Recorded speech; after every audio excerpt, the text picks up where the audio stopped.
tous, je suis extrêmement ravi de vous retrouver pour cette toute première vidéo du Salon des Grimoires qui, vous l'aurez compris, traitera essentiellement de littérature en tout genre. Le livre dont je vais vous parler d'aujourd'hui est un roman d'André Journaud. Celui-ci se nomme Le Sceptre de Dieu. Il a été publié aux éditions Fayard en avril 2014. Très peu d'informations circulent sur la biographie de l'auteur. Les infos que j'ai réussi à trouver est le fait qu'André Journaud est un fin spécialiste de la Torah, du Coran et de la Bible, et que celui-ci se partage entre l'écriture, la restauration ainsi que la recherche d'œuvres d'art.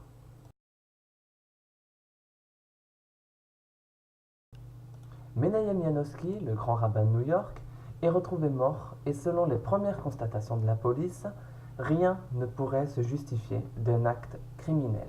En effet, rien n'a été dérobé, la victime n'avait aucun ennemi et celui-ci n'étant pas antisémite, les services policiers classèrent donc le dossier en simple suicide.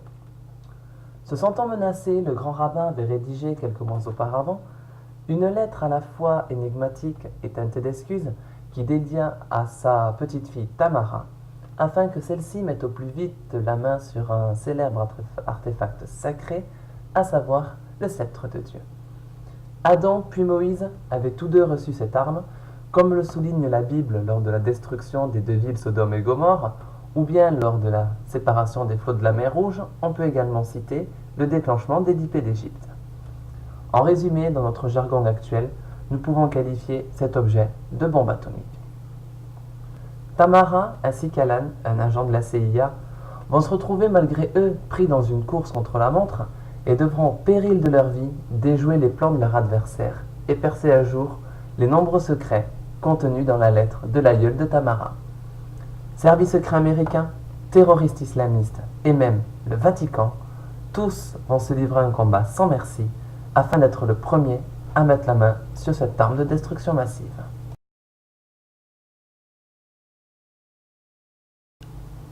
Depuis plusieurs années, le succès des thrillers n'est plus à démontrer.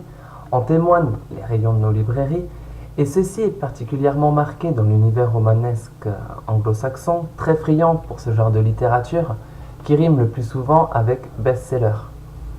C'est souvent cette récompense qui peut justifier son succès auprès d'un public bien souvent très large et diversifié.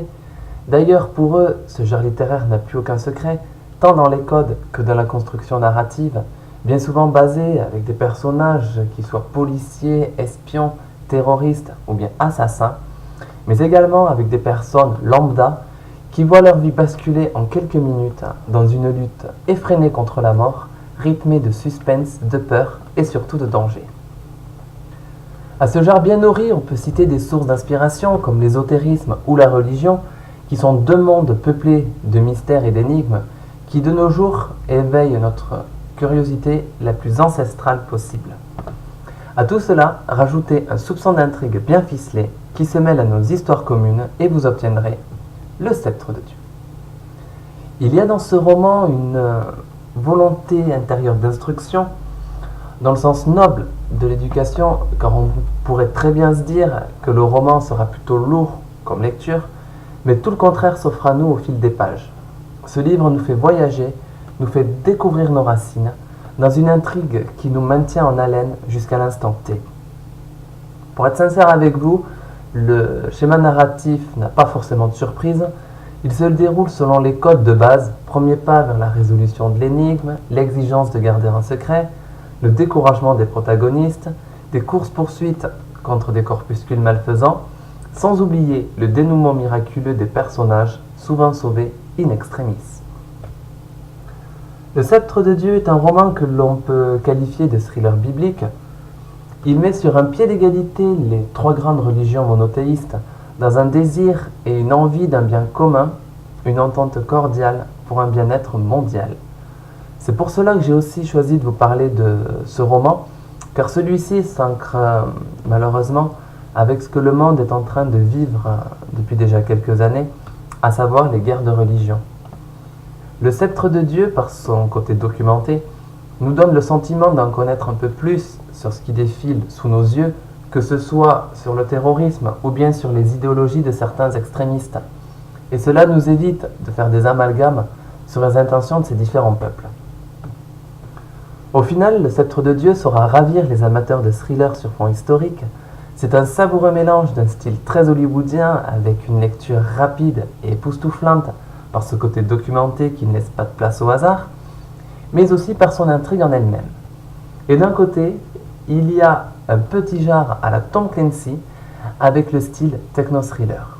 C'est un voyage géographique et spirituel tout en étant un divertissement pour un public large et varié.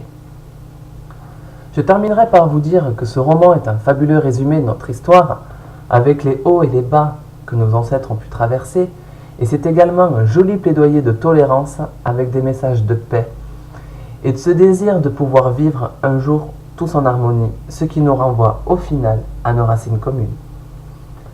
Je vous invite à vous rendre sur la page Facebook de l'émission afin de trouver les informations pour vous procurer ce livre, ainsi que des liens qui vous le proposeront à la vente. Pour ma part, je vous salue, prenez bien soin de vous, et on se retrouve le mois prochain avec un livre de Mario Redding, le tome 1 de sa trilogie à succès, Les prophéties perdues de la trilogie Nostradamus. A bientôt pour un prochain rendez-vous au Salon des Grimoires.